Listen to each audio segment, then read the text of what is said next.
Halo guys, balik lagi di channel YouTube Yuda Wiratek. Kali ini gue mau membahas tentang iPhone 15 Pro Max yang harganya udah turun gila-gilaan di tahun 2024 bulan Maret ini. Awal rilis harganya di 24 juta dan sekarang kalau kita lihat di marketplace harganya udah di 21, sekian juta. Memang sih kalau kita buka offline store-nya seperti iBox, di Gmap, dan yang kalian tahu lah di offline biasanya masih di 23 juta atau masih di 22, sekian juta.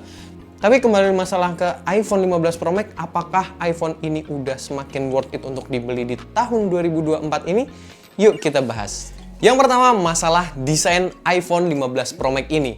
Untuk desainnya sih iPhone ini masih membawa kesan-kesan seperti iPhone sebelumnya. Cuma dengan finishing touch yang agak sedikit berbeda, yaitu di edge-nya yang lebih rounded dan finishing dari frame-nya yang udah brush gini. Apalagi frame-nya ini udah pakai titanium dan otomatis membuat iPhone 15 Pro Max ini menjadi lebih ringan ya daripada iPhone 14 Pro Max. Kalau dari spesifikasi sih iPhone 15 Pro Max ini lebih ringan daripada iPhone 14 Pro Max sebesar 20 gram. Memang kalau misal kita pegang pakai casing kayak gini kita nggak bakal kerasa apakah lebih ringan atau enggak. Tapi kalau gua pemakai lama iPhone 14 Pro Max kemudian pindah ke iPhone 15 Pro Max, kerasa banget kalau iPhone ini lebih ringan. Tapi tetap aja iPhone 15 Pro Max ini masih dapat kesan mewahnya kayak iPhone 14 Pro Max. Cuman bedanya iPhone 15 Pro Max ini sudah pakai Type-C dan pakai action button. Ini kalian bisa custom untuk fiturnya sesuai dengan keinginan kalian. Tapi kalau gue pribadi lebih enak buat mute karena udah kebiasaan dari dulu pakai iPhone yang sebelumnya. Nah, yang kedua yaitu tentang chipset dari iPhone 15 Pro Series ini ya. Apple menggembar-gemborkan tentang chipset baru yang lebih pro, yaitu A17 Pro, yang mana pada waktu itu ditampilkan langsung bisa ngerender game AAA atau game di Xbox dan PC. Ini sih emang agak sedikit di luar dari kemampuan smartphone. Tapi ya kayak gitu, iPhone 15 Pro Series bisa mainin Resident Evil Village. Meskipun gue sendiri nggak pernah mainin game ini di HP iPhone 15 Pro Max gue, karena menurut gue nggak seasik main di PC, dan bikin HP iPhone gue jadi cepet panas. Sayang banget sih iPhone 15 base model itu belum dapat A17 Pro. Ya mungkin kalau dapat iPhone 15 itu bahkan lebih laku daripada iPhone 15 Pro Max karena harganya gila-gilaan pada awal rilis. Sekarang aja udah kebanting-banting nih. Tapi yang jelas di pemakaian sehari-hari lu nggak bakal notice kalau HP ini tuh pernah lemot atau nge-lag. Paling ngebug karena memang update iOS itu udah biasa. Pokoknya HP ini buat multitasking nggak ada keluhan. Kecuali kalau lu main game sambil nonton video YouTube mungkin ya. Kayak yang dicoba sama abang-abang YouTuber ini. Dia compare antara iPhone 15 Pro Max dan S23 Ultra buat main game Asphalt 9 sambil buat Zoom meeting dan buat nonton YouTube. Hasilnya iPhone 15 Pro Max masih nge-lag kayak iPhone 14 Pro Max, sedangkan S23 Ultra berjalan dengan lancar tanpa nge-lag. Yang menurut gua karena iPhone 15 Pro Max ini masih kurang gede RAM-nya, meskipun udah extend dari 6GB ke 8GB.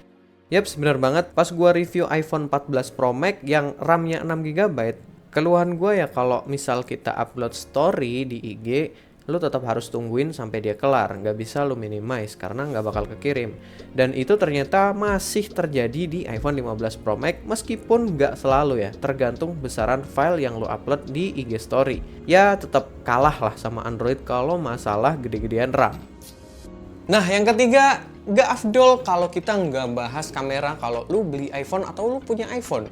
Karena biasanya orang-orang tuh notice kalau beli iPhone tuh pasti karena kameranya atau karena videonya. Untuk sekarang ini di posisi di XOMark, iPhone 15 Pro dan 15 Pro Max itu kalah dengan Huawei series, Huawei P60 Pro dan Huawei Mate 60 Pro. iPhone 15 Pro Max ini menempati posisi 3 dan 4. Buat setup kameranya masih sama ya, kayak iPhone 14 Pro Max dengan sensor utama 48MP, 12MP ultrawide dan 12MP telefoto 5x optical zoom. Untuk formasi kameranya yang 5x telefoto ini ditempatin di tengah ya. Sedangkan di iPhone 14 Pro Max telefoto kameranya ditaruh di paling atas. Buat hasil fotonya kalau kita lihat secara sekilas, nggak ada perubahan signifikan dari iPhone 14 Pro Max ke iPhone 15 Pro Max. Tapi yang jelas hasilnya lebih bagus dan dynamic range-nya luas. Warnanya cenderung natural kayak iPhone pada umumnya, dan kemampuan low light-nya yang lebih baik 20% daripada iPhone 14 Pro Series. Kemampuan low light-nya ini kenotis banget kalau kalian suka foto ultra wide di cahaya yang minim. Kemudian pada foto selfie-nya yang lebih baik menurut gua daripada iPhone 14 Pro Series. Padahal sama-sama 12 megapiksel. Di iPhone 15 Pro atau Pro Max ini kelihatan lebih natural dan lebih detail. Dan pada saat foto low light, iPhone 15 Pro Series ini jauh lebih baik daripada iPhone 14 Pro Series. Kemudian pada kemampuan telefoto yang sekarang bisa 5 kali optical zoom, membuat iPhone 15 Pro Max jauh lebih baik daripada iPhone 14 Pro Max yang cuma 3 kali optical zoom. Karena dengan kemampuan zoom lebih jauh, lebih detail, dan low light yang lebih baik, membuat iPhone 15 Pro Max ini bisa dijadiin sebagai gadget buat kalian yang jadi seorang fan cam. Dan lebih lagi untuk bokehnya juga lebih dapat, naturalnya lebih dapat ketika di 5 kali telefoto portrait zoom. Kemudian untuk fitur yang baru yaitu foto biasa yang bisa langsung diedit portrait atau bokeh. Anehnya, fitur ini cuma ada di 15 series. Ya, 15 base model bisa. Tapi iPhone 14 Pro Max atau Pro Series tidak mendapatkan fitur ini. Kemudian juga pada pemilihan resolusi kamera utamanya, yang mana di iPhone 15 ini kita bisa milih resolusi di 24 megapiksel atau 12 megapiksel, tapi di iPhone 14 Pro Series gak bisa, padahal sama-sama 48 megapiksel main kamera. Kemudian untuk fitur Pro RAW masih sama ya, buat kalian seorang profesional editor foto, silahkan pakai Pro RAW ini karena memiliki banyak data untuk editing foto. Sekarang kita bicara masalah video. Gue nggak mau bicara banyak karena iPhone ini memiliki stigma video terbaik di smartphone. Dan menurut gue benar. Gue suka banget sama videonya iPhone karena smooth banget dan stabil. Kemudian minim banget jitter. Ditambah lagi sekarang udah bisa rekam di 4K 60 fps secara langsung pindah-pindah lensa tanpa harus berhenti di lensa ke lensa. Oke guys, ini gue lagi nyoba perekaman video kamera depan dari iPhone 14 Pro Max dan iPhone 15 Pro Max. Ini gue sedikit bandingin ya. Untuk resolusinya sih di 4K, mulai dari iPhone 11 udah mulai support 4K 60 fps. Tapi gimana perbedaannya? Nih.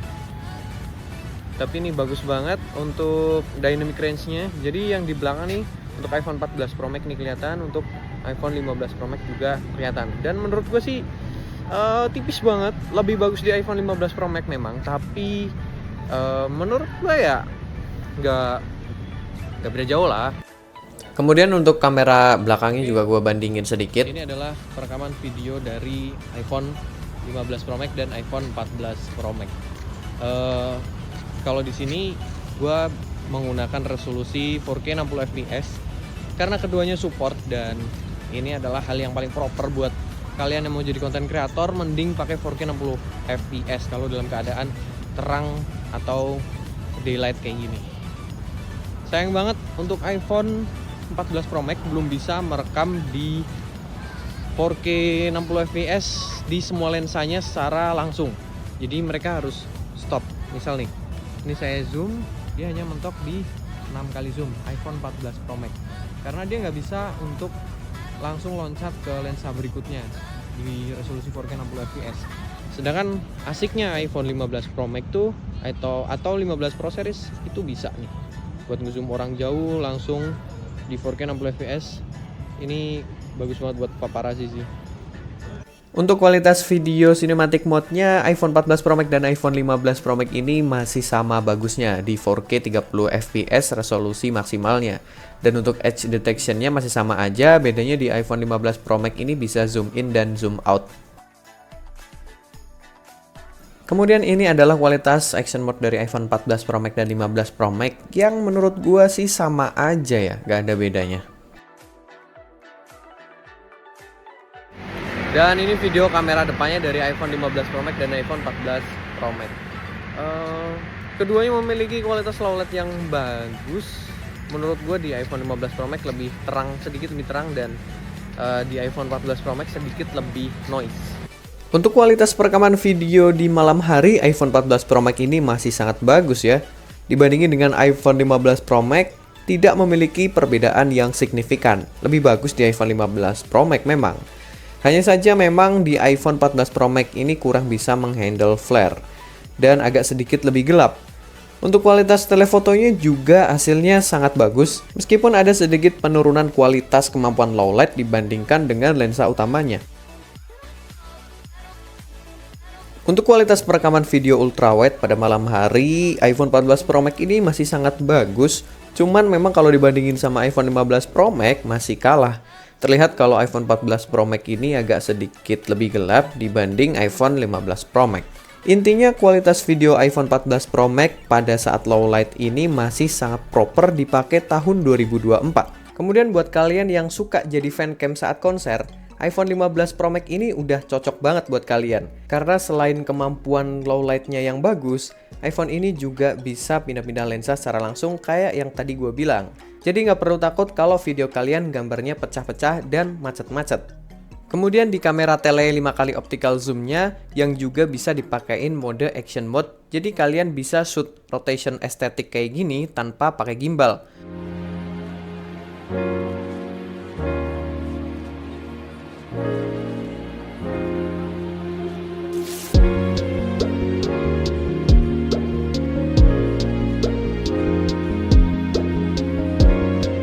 Kemudian ada fitur yang lebih gila daripada itu semua, yang mana iPhone 15 Pro Series ini bisa merekam dengan resolusi ProRes Lock. Tapi jujur gue sendiri nggak pernah pakai fitur ini karena menurut gue filenya terlalu besar, kemudian harus banyak diedit, sedangkan kalau pakai mode biasa menurut gue udah cukup banget.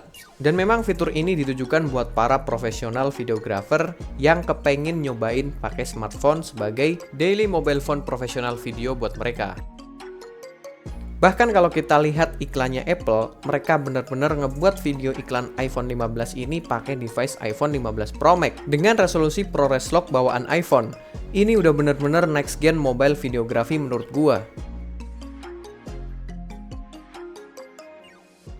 Kemudian untuk fitur yang keempat yaitu layar dari iPhone 15 ini yang masih cakep banget. Buat spesifikasi layarnya ini masih sama persis kayak iPhone 14 Pro Max tahun lalu. Dengan spesifikasi LTPO Super Retina XDR OLED 120Hz, HDR10, Dolby Vision, dengan kecerahan maksimal 2000 nits. Resolusinya sih 6,7 inch. Dan fitur yang paling digembar-gemborkan pada tahun lalu di iPhone 14 Pro Max yaitu Always On Display yang benar-benar always on. Dan untuk fitur Dynamic Island di iPhone 14 Pro dan Pro Max udah masuk ke iPhone 15 sampai 15 Pro Max ini. Tapi ya kembali lagi ini masalah selera. Kalau gua sendiri ngelihat Dynamic Island ini memang agak sedikit kebesaran walaupun ini khas iPhone ya. Kalau misal kalian suka yang dot atau drop kayak di Samsung atau kayak di Android, mungkin kalian nggak cocok sama Dynamic Island. Tapi di samping itu Dynamic Island menjadi fitur yang menurut gue berguna untuk kayak kalian misal minimize aplikasi Gojek, Music, YouTube. Biasanya tuh agak sedikit berguna untuk monitoring di Dynamic Island tersebut. Kemudian untuk masalah baterai, karena ini HP Pro Max dan seri yang paling besar, kita harus bahas tentang baterai, apalagi nih HP di atas 20 juta. Baterai berkapasitas 4441 mAh ini bisa nemenin kalian dengan SOT sampai 7 jaman atau sampai 8 jam. Tergantung pemakaian kalian juga sih buat apa. Kalau misal kalian buat heavy game udah pasti lebih cepat habis. Tapi kalau buat gua pribadi, pagi biasanya gua ngecas dan gua malam baru ngecas lagi. Penggunaan gua juga biasanya cuman buat multitasking dan sosmed aja. Kalau buat videografi itu sama kayak ngegame ya, cepet habis. Tapi nggak setiap hari gua ngelakuin videografi kayak gitu. Sayangnya di tahun 2024 ini iPhone masih pakai 20 watt fast charging, which is itu udah ketinggalan zaman ya dari kompetitor yang bisa sampai 120 watt. Meskipun maksudnya untuk memperpanjang umur baterai karena kalau fast charging itu membuat panas berlebih di baterai yang bakal cepat nurunin baterai health. Walaupun kabarnya iPhone 15 series memiliki durabilitas baterai yang lebih panjang daripada iPhone sebelumnya. Oh iya, di iPhone 15 series sekarang udah ada indikator cycle count. Jadi lebih jelas lagi kalau mau beli iPhone bekas udah berapa kali dia melakukan pengecasan. Kemudian iPhone 15 Pro Max ini udah pakai Thunderbolt 3.2 Type-C DisplayPort yang diklaim Apple memiliki kecepatan up to 10 GB per second. Dan ini bagus banget ya daripada Lightning port yang bikin pala pusing kalau transfer file besar. Kesimpulannya, iPhone 15 Pro Max ini apakah udah worth it buat dibeli karena harganya udah turun banget jadi 21 jutaan? Kembali lagi itu semua tergantung kalian. Kalau kalian pakai iPhone ini buat lomba zoom foto bulan, mending beli Android aja. Walaupun sebenarnya iPhone 15 Pro Max ini udah cocok buat para fancam saat konser dengan 5 kali optical zoom-nya. Selain itu, kualitas video iPhone masih terbaik di smartphone. Dan ada juga fitur ProRes Lock buat kalian para profesional videographer. Kemudian kalau masalah performance dan gaming, HP ini menurut gua normal, kenceng karena HP ini flagship. Kalau kalian pengen sweet spot yang lebih murah tapi kenceng, ya beli ROG Phone aja atau Poco X6 Pro. Tapi tetap sih nggak bisa main Resident Evil kayak iPhone 15 Pro Series. Buat desain masih mirip-mirip dengan iPhone sebelumnya, bahkan banyak yang bilang kalau iPhone 15 Pro Max ini pilihan warnanya lebih jelek dibanding iPhone 14 Pro Max. Penggunaan Type-C di iPhone 15 Pro Max ini juga bisa jadi alasan buat upgrade karena emang sekencang itu buat transfer file. Selebihnya fitur-fitur di iPhone 15 Pro Max ini bisa kalian dapetin di HP-HP lain karena kebutuhan gadget setiap orang itu beda-beda. Ada yang lebih butuh foto, video, atau hanya performance. Mungkin itu aja dari gua untuk pembahasan iPhone 15 Pro Max ini. Dan kalau misal kalian ada unek-unek, silahkan tulis komentar aja di bawah ini biar gue juga dapat masukan. Kemudian support terus channel ini dengan cara klik subscribe, like, share ke teman-teman kalian, dan klik tombol lonceng. Terima kasih udah nonton sampai akhir video ini, dan bye-bye.